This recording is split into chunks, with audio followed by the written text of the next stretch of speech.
नमस्कार दोस्तों, welcome to our channel. आज हम देख रहे हैं 9th स्टैंडर्ड संस्कृत का 15th पार्ट मतलब पंचदश पाठ जो कि है मनोराज्यस्य फलम। मतलब क्या, तो हम अक्सर ना बहुत सारी चीजें मन में सोचते रहते हैं कि ऐसा होगा तो मैं ये करूंगा, वैसा होगा तो मैं वो करूंगा। तो फिर ये जो चीजें होती है ना, जहाँ पे हमारा मन बहुत सारी चीजें सोचता रहता है, उसके ऊपर ही ये चैप्टर है। मतलब मनोराज्य का फल, हम जो ये मन में सोचते रहते हैं ना, उसका क्या फल मिल सकता है। बहुत बार हम लोग ओवर थिंकिंग कर लेते हैं, बहुत बार हम लोग बस लेट के ऐसे डे ड्रीमिंग टाइप करते रहते हैं कि ये होगा वो होगा ऐसे होगा वैसे होगा। तो उसके ऊपर ये जो कहानी है वो हम लोग अभी पढ़ेंगे कि क्या बोला गया है इसमें। देखते हैं, देखो। Let us start with the कहानी, जो कि बहुत ज्यादा इंपॉर्टेंट पार्ट है क्योंकि ये आपको एग्जाम में पूछा जा सकता है। तो कस्मिंश्चित् नगरे कश्चित् स्वभावकृपणो नाम को अपि भिक्षुकः प्रतिवसति स्म। कस्मिंश्चित् मतलब कोई एक नगर में, कश्चित् मतलब कोई, स्वभावकृपणः स्वभावकृपणः नाम का एक भिक्षु को अपि मतलब कह प्लस अपि मतलब कोई एक भिक्षु प्रतिवसति स्म मतलब रहता था। तो कोई एक नगर में कोई एक स्वभावकृपणः नाम का भिक्षुक रहता था, इतना हमें क्लियर हो चुका है। तेन भिक्षया प्राप्तेन सत्तुपिष्टेन कलशः संपूरितः। तो वो क्या करता था, सत्तू का पीठ आपको पता रहेगा। तो वो जो उसके पास सत्तू का पीठ होता था ना, उसमें वो भिक्षा लेके मतलब वो भिक्षा वो लेके आता था ताकि घर में कुछ खाना वगैरह बन सके। कलश मतलब घड़ा, मटका, उसमें वो लेके आता था। उसके बाद लिखा है, तम च घटम नागदंते रज्वा बध्वा तस्याधस्तात् कटं प्रसार्य सततम तद विषय चिंतयन सह सुप्तः।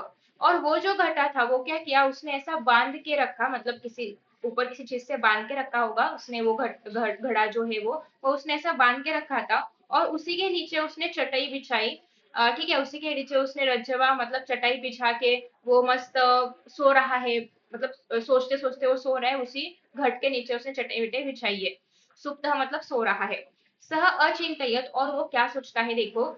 यत परिपूर्णोयम घटस्तावत सत्तुपिष्टेन वर्तते। तो ये जो घड़ा है, वो घड़ा में पूरी तरीके से क्या भरा है, सत्तू का पीठ जो है वो, सातू या फिर सत्तू जो भी है, सातू का पीठ जो है वो उसके अंदर, या फिर सातू का आटा, पीठ को आटा बोलते हैं ना हिंदी में, हाँ। तो आटा जो है उसके अंदर पूरी तरीके से भर दिया है। और अगर समझो, यदि दुर्भिक्षम मतलब कुछ भी होता है, या फिर दुष्काल आ जाता है, क्या बोलते हैं हम लोग, या फिर फेमाइन आ जाता है, तर्हि अस्य विक्रयेण रूप्यकानां शतम प्राप्स्यामि। तो जब भी फेमाइन आएगा तो मैं क्या करूंगा, इसको बहुत ज्यादा दाम में बेचूंगा और बहुत ज्यादा पैसे जो है इससे प्राप्त करूंगा।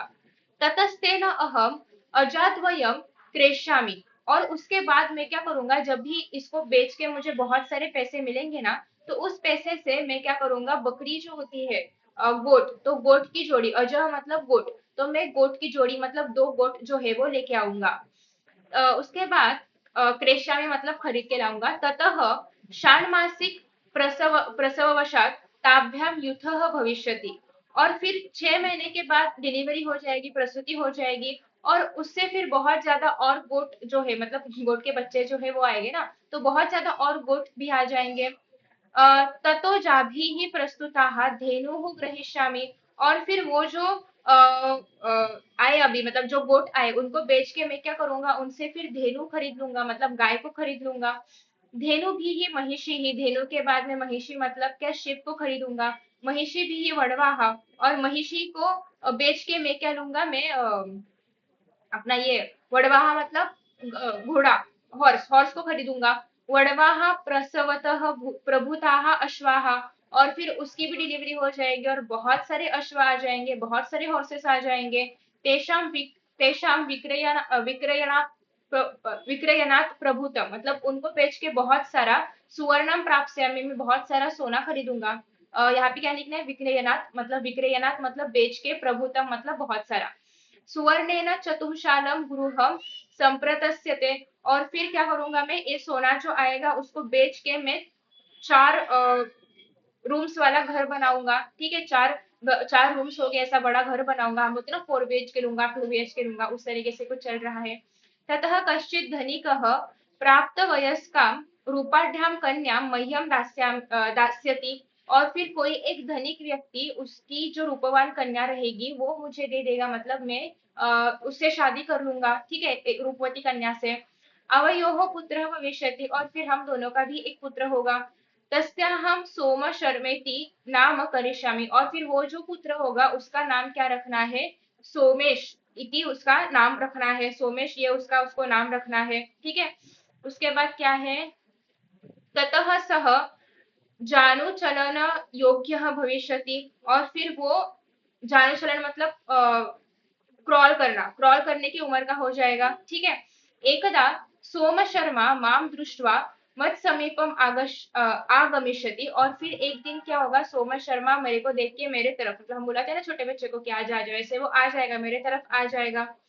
फिर ततो हम कोपाविष्ट अभिधास्यामि भार्याम, और तभी मेरी जो भार्या मतलब मेरी जो पत्नी है वो थोड़ी सी गुस्सा हो जाएगी, सॉरी उसको गुस्सा हो के मैं बोलूंगा, ठीक है। वो क्या बोलता है कि वो जब मेरे पास आएगा कोई एक दिन, तो मैं क्या करूंगा, मैं गुस्सा होके मेरे पत्नी को बोलूंगा, गृहान बालकम, मतलब इस बेटे को ले ले, इस बालक को ले ले।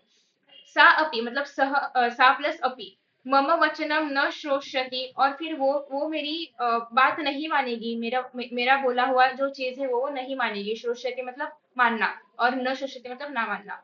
तावत काले कश्चन कुकुरः तत्र आगमिष्यति, और तभी कोई एक कुकुर मतलब कुत्ता, कुत्ते का पिल्लू या फिर कुत्ता वहां पे आ जाएगा। सोम शर्मा तस्मात भीतः भविष्यति, और सोम शर्मा जो कि उसका बेटा है वो उस कुत्ते से डर जाएगा। ततो हम समुत्थाय लघुडेन तम कुकुरम ताड़यिष्यामि, और तभी मैं समुत्थाय मतलब बाजू में रखा हुआ जो लघुडेना मतलब लकड़ी की काठी रहेगी, उससे मैं क्या करूंगा, उस कुकुर के ऊपर ऐसा मारूंगा, उस कुकुर को मारूंगा।